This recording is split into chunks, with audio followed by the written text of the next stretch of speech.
of the Exiles. It's patch day. That's Christmas for nerds. So I'm going to run through really quickly the changes that I think affect our build, the Infernal Legion Tame Beast build. For any of you that are in a too long didn't watch mode, why are you following me? I always do things that are too long.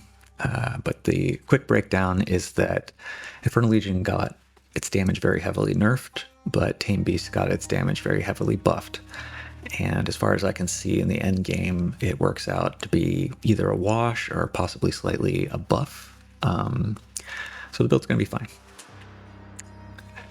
Let us jump over to the notes. I'm not going to go over the entire patch notes because I'm sure other people have, multi-hour streams that you can watch if you want a wider perspective. I don't give that perspective as a Infernal Legion Tame Beast enjoyer. Let's look at they fixed the bug with the crit in Infernal Legion. They didn't say they fixed it for gas grenades and such, which is odd, but if there was any chance for an Infernal Legion to crit like that your Omen Scepter would provide through the Malice aura, it would always roll 100%. So crit chance wouldn't do anything. So they made it have to roll fair, which is not necessarily to say that it can't crit anymore. You can catch beasts that have extra crits. That's 300% crit chance. And there's pretty accessible crit on the tree near the damage, the crit damage. It's going to be worth testing to see if it's doable, if you can still crit or not, but it's not going to be free anymore. So an Omen Scepter is probably not best in slot. You're probably going to want to switch either to a Purity of X aura. That way you can put supports in there for free and get back a lot of spirit.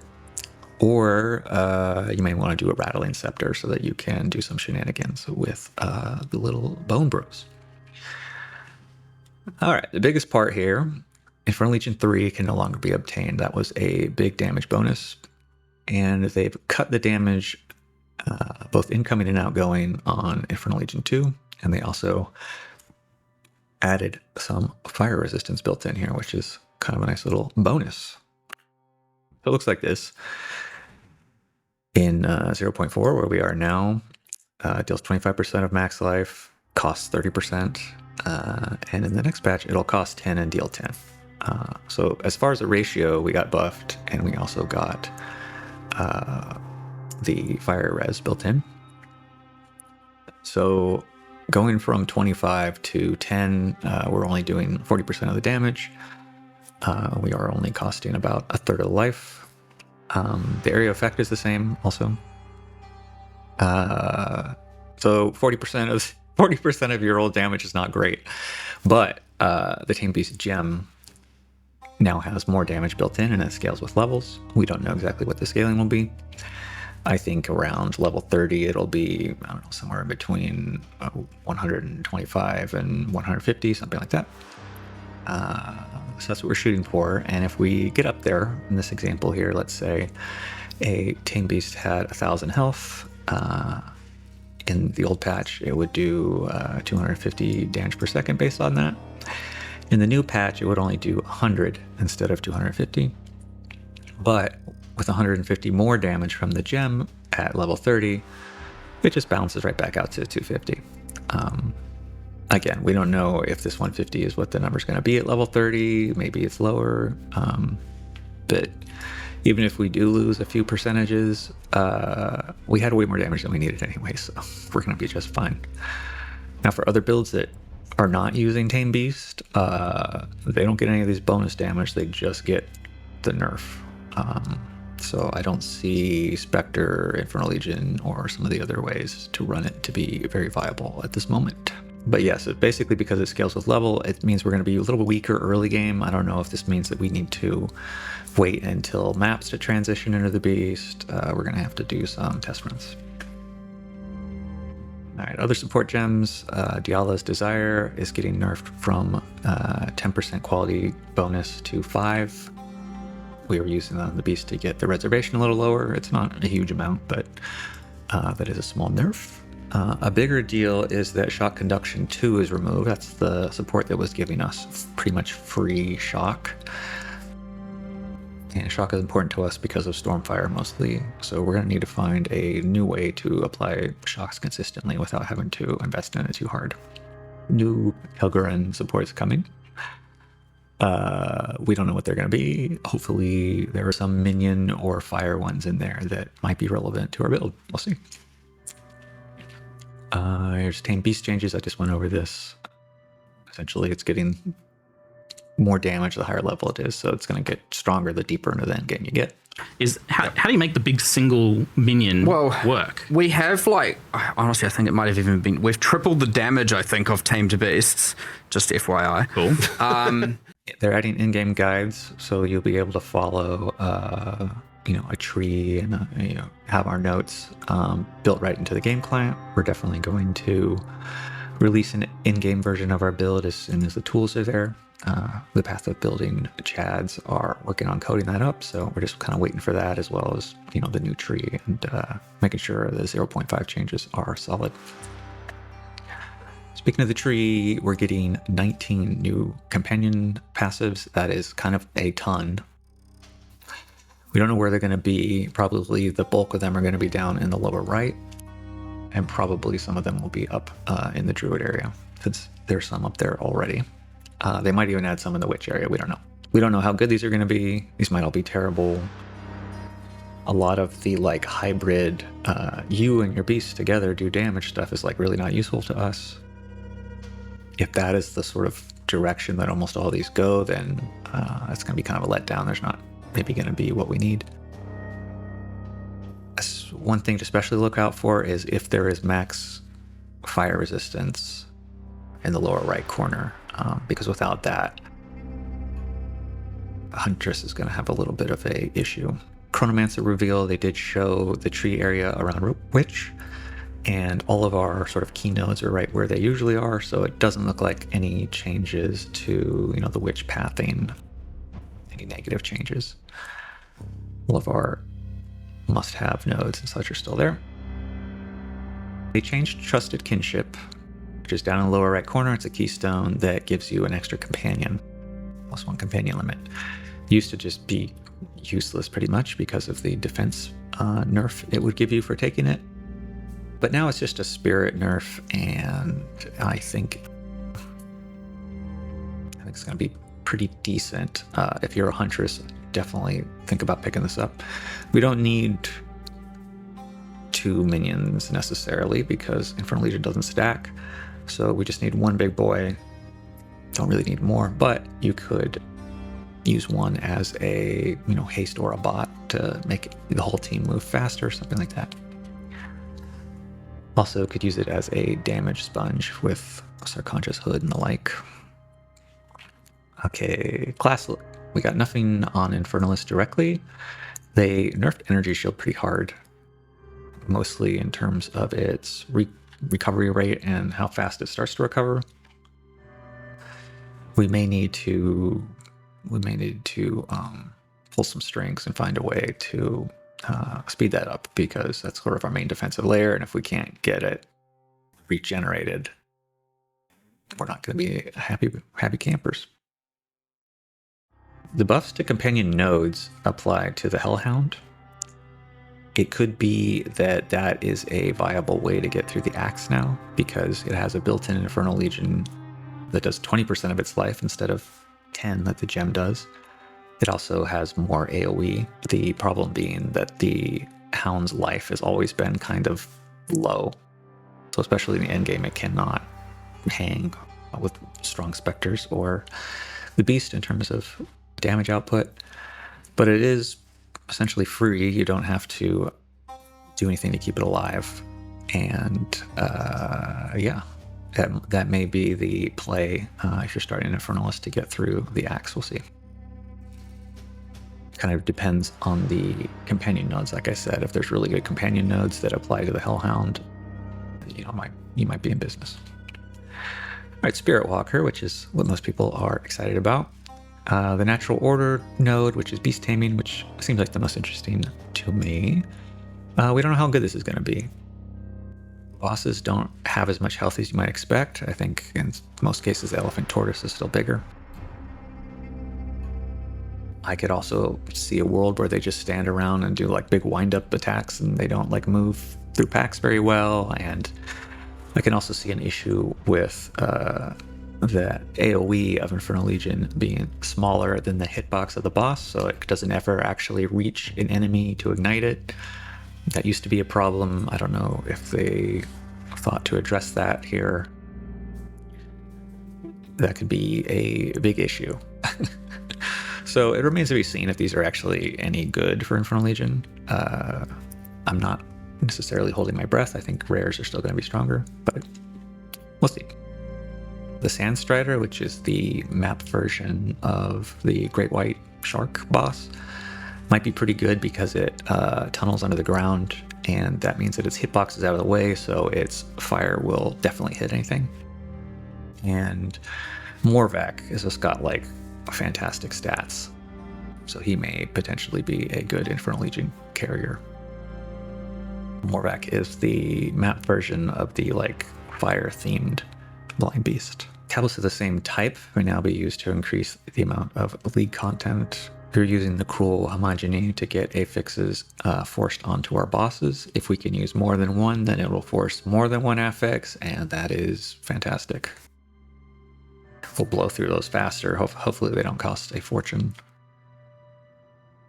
Also, Orbs of Chance can be used on tablets. That might increase the supply and lower the cost, hopefully. If you didn't catch our video on bosses, I'm gonna link up to the video there, and I'll put it in the description as well. This kind of explains why the tablet matters. One correction in that video, I did say that because you can only put a tablet in once, and if you fail the map or you defeat the map, you can't ever put a tablet in again. So I was saying that we would only get one roll per boss. I was just expecting like, you know, a 6-mod map, and one of our commenters had a great point. That is, if you put in a very low tier map, low rarity map,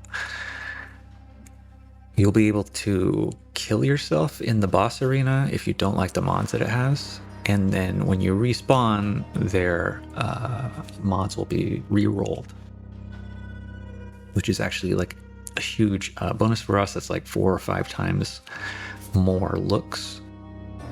That makes our unique tablets go further, and it makes the maps go further. That's more important. I was thinking that every time you wanted to find, for example, a Morvac, you need to find a canyon map, which means you just need to be like scouring the entire atlas for specific maps, and you only have one chance, and you go in there and you get disappointed, you know, potentially a big pain. So great comment, great correction. This is gonna make it a lot easier.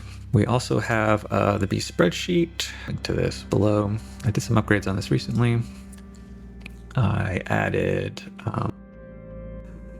and sorted by where it can be found, whether it's maps, Axon maps, Axe, special places like the Trial of Chaos. This matters because map bosses are going to be the valuable ones, basically, again, for the affixes. And I say which map they're on, link to that map. And I also added a family system here so that you can see that the Black Crow is related to the Crow Bell, and then you can like directly compare their stats if you feel like it, to figure out like who is the best Silver Fist. I'll leave a link to that. Circling all the way back to Spirit Walker, where we took a tangent on bosses. Wild Protector, the bear. It remains to be seen if this can be an Infernal Legion like a vehicle. I don't think so. It would have to have a ton of health. Maybe it does. And it's still probably a good pickup for just like defensive purposes. It doesn't count to your companion limit, so you can use it as like a damage sponge.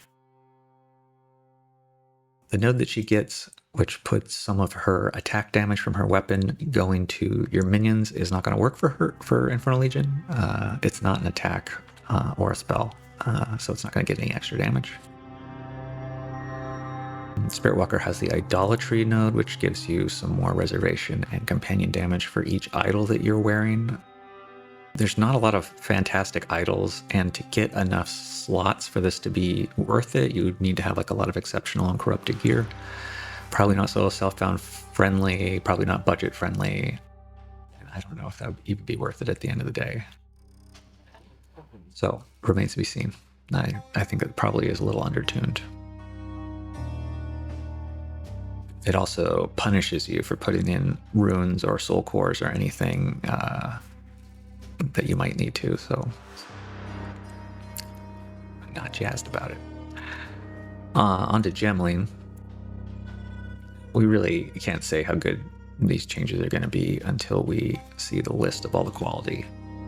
But most of the kinds of quality you could imagine adding to Tame Beast would be a pretty big buff. We're going to have to see. The Gemling also has like +2 to, I guess, dexterity skills in this case. And you can also kind of massage his attribute requirements so that having to get a lot of int and dex is not as much of an issue for him. On the other hand, he is in pretty much the worst place on the tree for minions. Unless they add a whole lot of companion nodes right to his neighborhood that are any good, he's going to have to path like all the way around, and it's not great, but we shall see. Light of Cholula Monk. They fixed Selfless Remnants, which like I said in my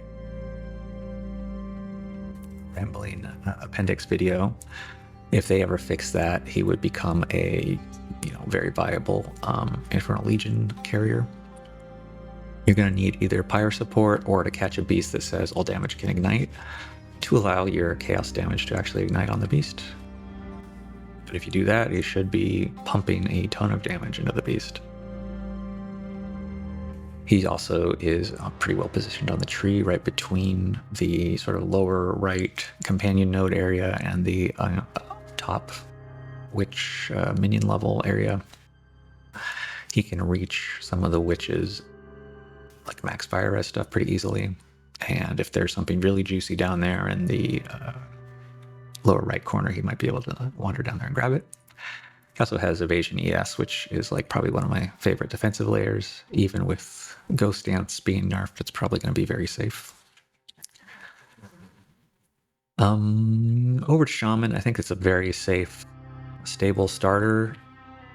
It's getting many new runes. I don't know, like 200 runes or whatever they said. He's the only one that can get bonded modifiers out of the runes. Depending on what those are, he could have a lot of great options. They did buff some runes that they gave examples to, and one of those included a buff to the bonded mod that gives reservation efficiency to companions. And again, he's positioned very well on the tree, right next to the witch. The Tarthan hand cannon, it looks like we have a replacement to our crossbow if we want. This has got great damage, and it can roll grenade mods. Now, we don't know what those will be, but assuming it's going to be, grenades have more AoE, or fires 2 extra grenades, or, etc., etc. Probably going to be what we want to use for spreading oil. For jewelry, I think we all kind of clock that the Genesis tree was going to be very powerful with these minion mods that it can add to belts and rings. We don't know exactly what all these will be, but more than likely you're going to want to get a Genesis ring and belt for your build here. It's also kind of on the way to farming Pyre, which you want to do anyway, so starting Breach is kind of a natural choice, I think. They added a new amulet that can socket in runes, or socketables. In this case, it's a helm augment. I don't know if there's other types, but again, The shaman gets, lots of good options. This is the helm modifier bonded for extra reservation efficiency. Enemies you curse take more damage, just solid. Reservation efficiency of minions, solid. Skill effect and cooldown, this is very good for oil grenade. And then just like an unlimited amount of minion life idols. Delirium is going to have red mirrors that you enter. It's going to be kind of similar to Val side areas in POE1. And at the end of that, it's supposed to drop special amulets. I think they have either -1 prefix or -1 suffix, and they have 2 random anointments. So they're kind of like a little megalomaniac. We do have kind of a strange build archetype where we care about minion stuff and we care about grenades and oil. So there's potentially combinations of notables that people will think is basically trash because they don't really work together in a normal build. So on trade, we may be able to scoop up a lot of pretty juicy anointments. You're going to have to craft them to be any good though, so your mileage may vary there since we do need minion skill levels pretty badly. Speaking of jewelry, the Black Flame unique ring, the main thing that got changed is withers you inflict also increase fire damage taken. So in the same way that wither usually amps up the amount of chaos damage an enemy takes, now it'll do that for fire. So we will use it to debuff enemies for our pets ignite, and it'll be real strong. We're going to need to find ways to apply it quickly and to keep uptime and etc. But I think that this basically offsets all the damage we would have lost from the crit. There are more steps to make sure it works, but we're looking good. Vertex got nerfed. That was kind of necessary. It was way too strong and way too sort of versatile. It needed to go on every build. So we no longer have the plus levels from that, and also it kind of hurts us that we don't have the requirement bonus that it gave us, because we do need a lot of attributes. So it simplified our attributes quite a lot.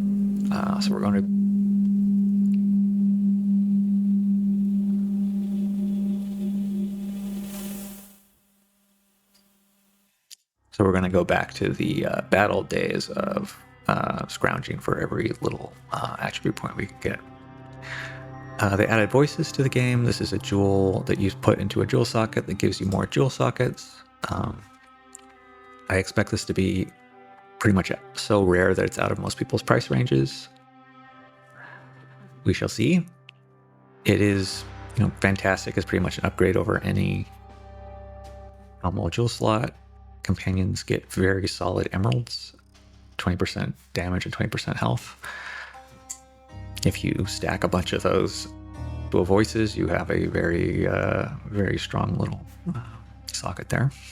So keep your eye out for that. I am not optimistic on the pricing, but you never know.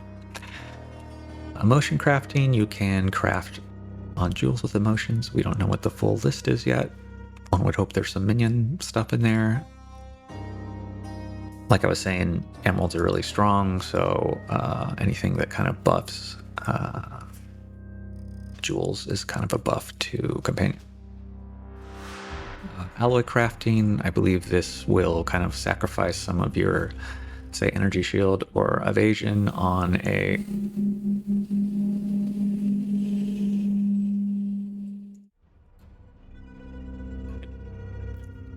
As I was saying, alloy crafting, I think it's a new league mechanic.